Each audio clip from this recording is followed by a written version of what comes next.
what that culture might be experiencing of the world because you're stuck in what you believe you know, what is familiar to you, and what keeps you certain of the world around you. Yeah, but why is that the case? Like, just because I was born into this body, it means that I'm supposed to be this radically different person? Or like I'm supposed to fit this mold? Welcome to Evolve Ventures, the one place where leaders like you can dependably go to shift your consciousness to unlimited potential. I am your host, Bianca Thomas. And I'm your host, Emilia Smith. Welcome back to another episode, 108 Cultural Biases That Are Keeping You Stuck.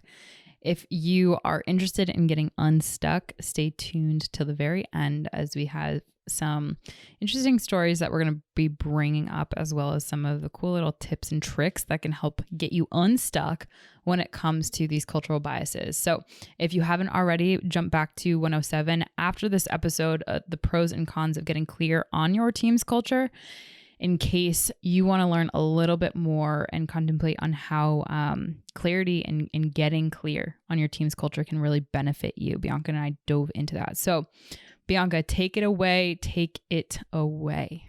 Take it away, Ernie. You ever seen the Harry Potter? Remember that scene? The like little head? Yes, I actually am on that right now. Harry Potter 3, I think it is. I know you are. 2. That's why I mentioned that. Take it away, man. Take it away, Ernie. All right.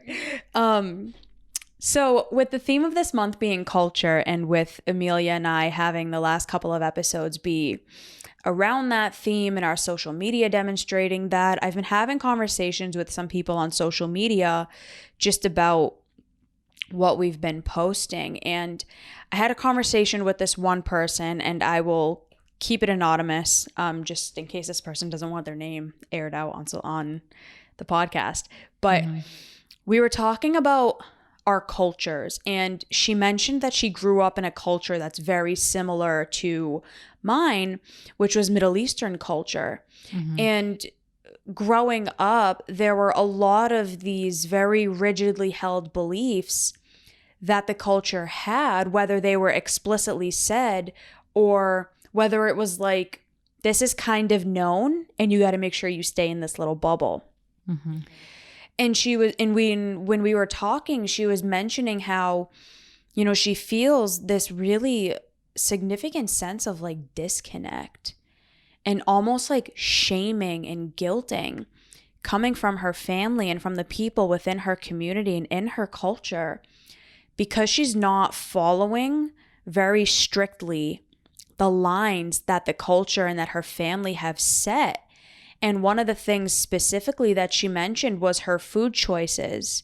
So for a lot of us, and I'm just going to talk for myself, like Middle Eastern, Eastern European, like Mediterranean cultures, a lot of the food is very heavily dominated with meat.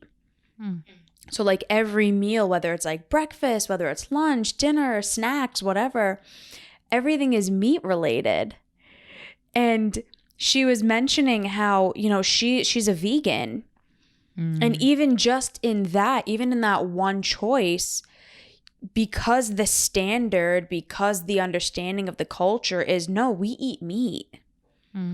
She felt disconnected, and she felt like she wasn't seen for who she was, and she wasn't loved for who she was because she was different, because she wasn't following what was expected of her, and that she had to be that certain way, and she wasn't.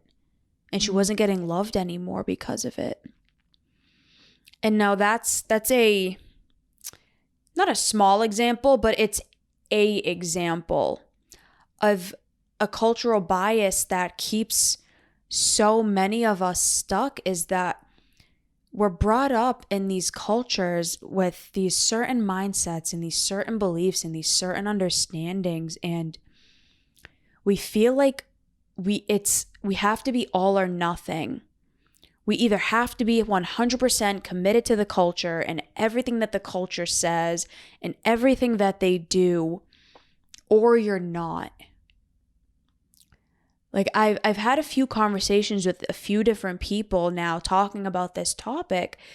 And I was actually on a podcast the other day, and this person was of Indian descent, and we were talking about what it's like growing up in our families and in our cultures. And he said, you know, it feels like you're not really in any specific culture. It's like you're kind of involved in 3 different ones. It's like there's this culture that you grew up in, and it's like your family, and there's this set of rules and beliefs and standards and understandings. Mm-hmm. But then it's like, well, now I'm in this other culture that's completely different from mine. So for me, for example, like I was brought up in a Middle Eastern family, but I lived in America. Until trying to be Middle Eastern, following that culture, while being in America and kind of being told like you're not that culture. And it felt like I was stuck in this middle part. And that's what this guy was saying, is like, I'm in this middle third culture of like, I don't know where I fit. Because I feel like I'm supposed to be over here, but then I also feel like I'm supposed to be over here, but I don't fit in any of them. And I think that's what this girl was saying too, this girl that I was talking to. And that's the first point that I wanted to bring up, is a cultural bias. One of them that's keeping you stuck is this black or white thinking, that you have to 100% be in that culture doing that specific thing, and you can't be your own person. You can't have your own likes, dislikes, beliefs, disbeliefs different from that. And I know, like, I really struggled with that growing up, because I didn't fully believe in everything that my culture was telling me. There were certain things that the culture believed that I strongly disagreed with, like the expectations of women. Like, women were supposed to do the cleaning, women were supposed to do the cooking, the men were supposed to do whatever they were doing. And I'm like, yeah, but why is that the case? Like, just because I was born into this body, it means that I'm supposed to be this radically different person? Or like I'm supposed to fit this mold? So that is my first one. Ooh. Right? Biases. So for those of you who are listening, maybe you might be new to the show, or just for those of you who want a refresher, like biases, like what actually are they? And why are they important to really consider, not only for this topic of conversation as you contemplate and as those mirror neurons go off in your own brain and kind of contemplating your own experiences, but like also like for you to heighten your awareness too, like as you move forward and hopefully not contribute to the box that maybe someone in your own culture might feel, or you can have a sense of empathy to what they might be going through, and help them realize that, again, that might just be the bias talking. So the bias is, in a nutshell, bits of knowledge about social groups stored in our brain because we encounter them so frequently in our cultural environment.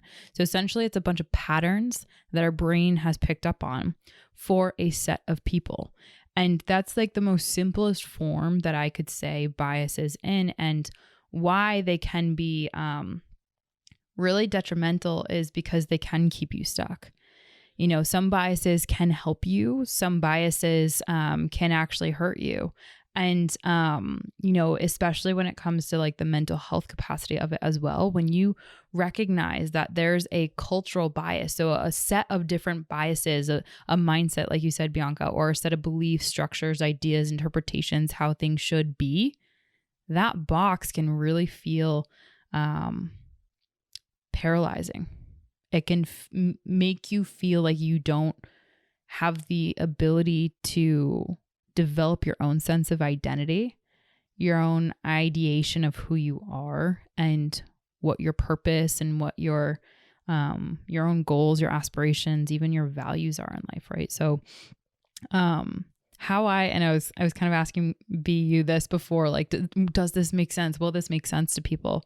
And just maybe not, but I always like to bring imagery if I can in to help people kind of understand their own experiences and why ones might be keeping them stuck. So like for that person, shout out to you that felt comfortable sharing that with Bianca. Like you have, I picture cultural biases as like, if you think of a bias where your brain's kind of picking up on all these little tendencies and saying, okay, we know that these people do these specific set of behaviors because that's just who they are. That's typical for them. Picture that bias as like a red balloon. Okay. So you're just standing there holding one white string that goes up to a red balloon. Okay. So your brain's got it. It's got it all undercover. Why? Because our brains want to understand what we can expect next time we maybe engage with someone in that regard. And I think that when you start to recognize that you are going around life or you're born with a ton of different red balloons in your hand, a ton of different understandings of how these people act or these people engage, and you start to look around and other people have red balloons too. And they might actually be similar red balloons to yours, but then there's other groups of people that maybe have orange balloons, right? They have biases, a ton of biases that are unique and specific to their cultures. So if you were to envision, like there's this video that's called Up, or a movie that's called Up, right? And so I'm just picturing the cute little old man holding like a bouquet of balloons that are like all different colors. And eventually it takes him away, up, the entire house. There's so many balloons. He's literally floating. And I bring that down to this because it can be kind of fun and playful when you go about having your own perceptions and interpretations of the world, recognizing that bias might be set by your brain without you even noticing it. You might be collecting red, orange, yellow, purple, green balloons based on your culture about other people that might develop a tendency, a pressure, or a preference towards specific people, things, ideas, beliefs. And so this might serve you, but there's a lot of people to your story B that this actually doesn't serve them and it hurts them. It brings them more pain.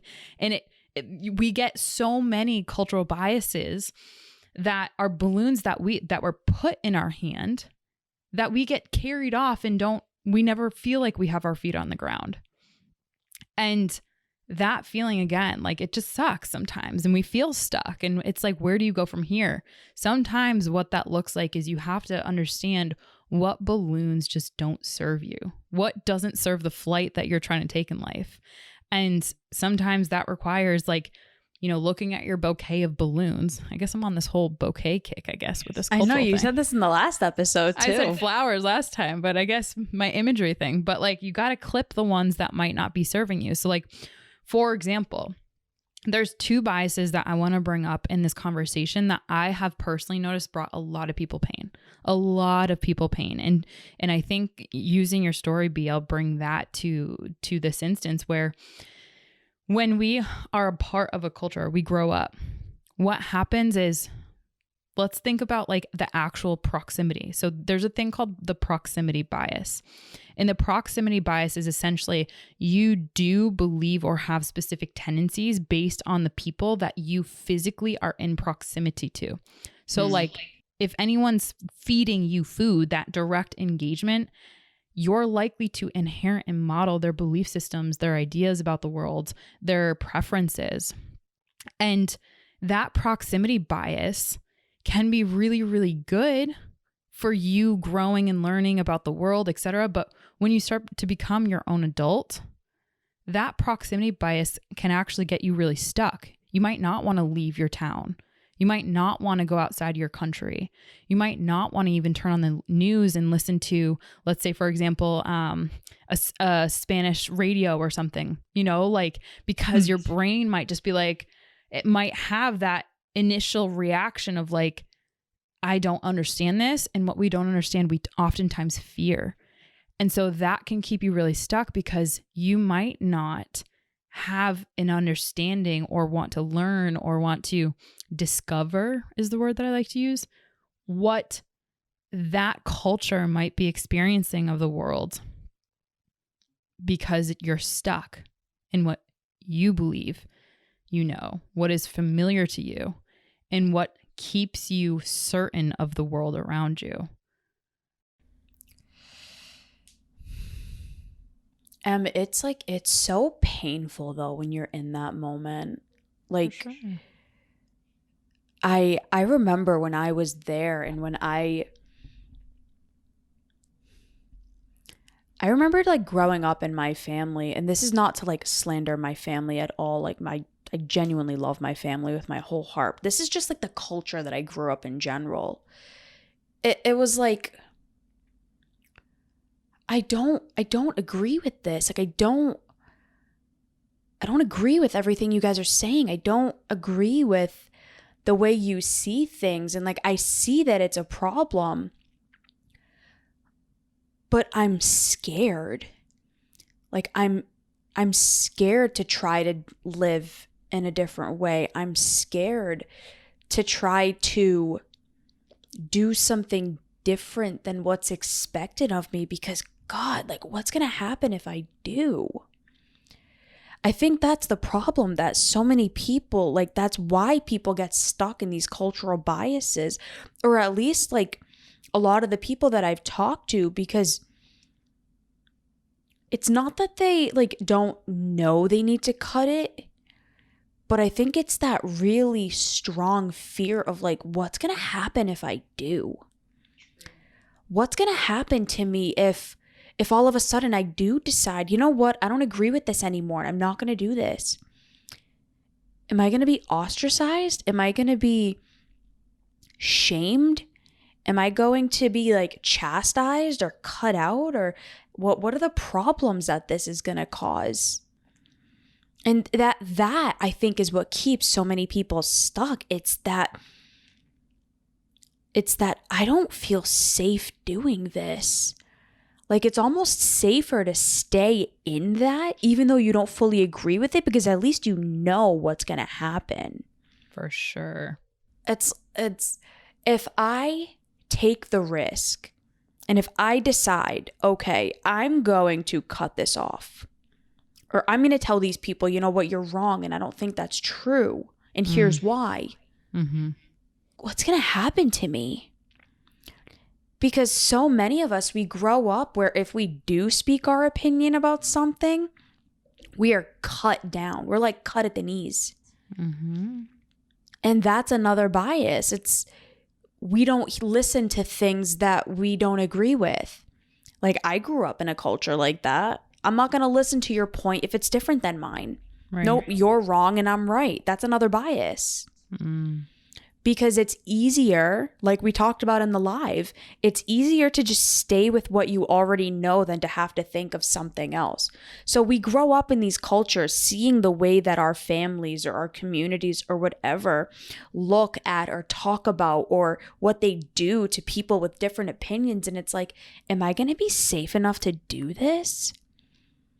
And I really struggled with that.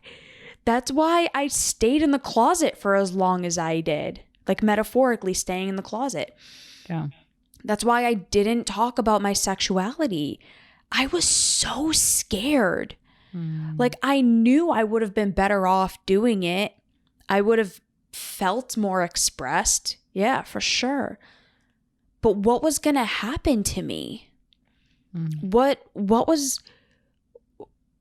people say? What would they do? Would they ostracize my family? Would they cut us off? Would they talk about me? Would I be allowed to show my face at these events anymore? It's so scary. And it keeps people, like I said, I think that's really what keeps people from not being able to cut things off when they know they should. Because that fear, the pain of doing it, is actually more than the pain that they're experiencing just staying where they are in the biases that they're growing up in. Because at least that's tolerable to a certain degree. It's like the devil that you know is better than the devil that you don't.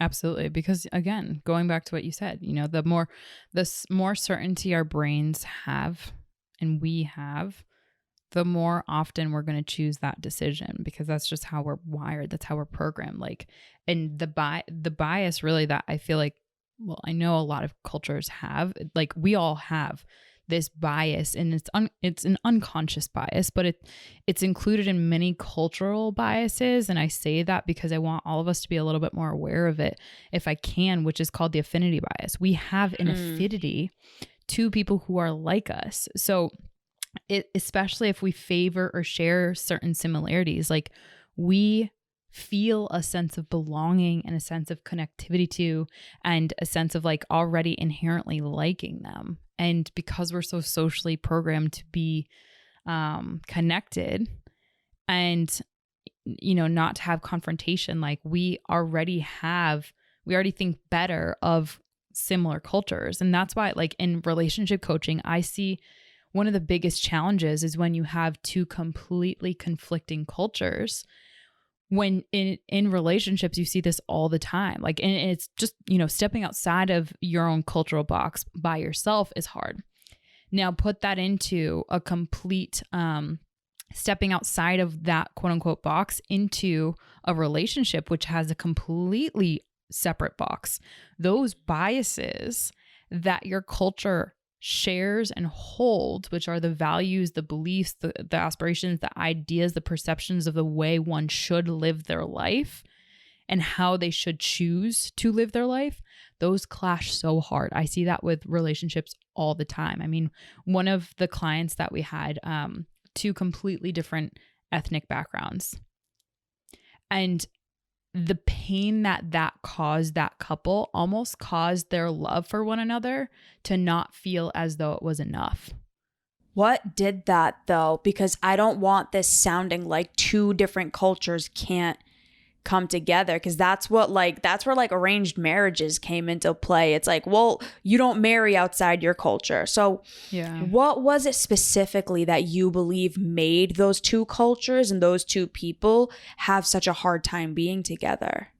So it was the biggest challenge that made those two specific people be together was the fact of the needing approval and validation from like the woman in this relationship. And I'll keep it anonymous, but the female in the relationship, she had I would say maladaptive or not necessarily a great relationship with her father.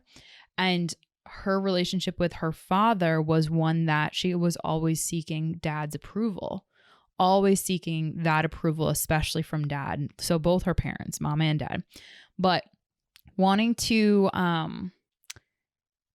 feel as not wanting to defamate, if you will, the reputation of her family by marrying someone outside of her culture. And it was really challenging for her to overcome I love this person so deeply. They make me feel like a rock star, everything. Like they treat me so well. They love me irregardless of them. And they're willing to put my needs even above theirs. And that wasn't enough for mom and dad. And she had to get over that and say, you know what? I can either choose to try this fight, which I know a lot of people have, of needing to please mom and dad or what my perception of what they want to be enough for them. Or I can choose, I define my happiness. I love this person so much, and you can hold your cultural beliefs aside because that's not welcomed here.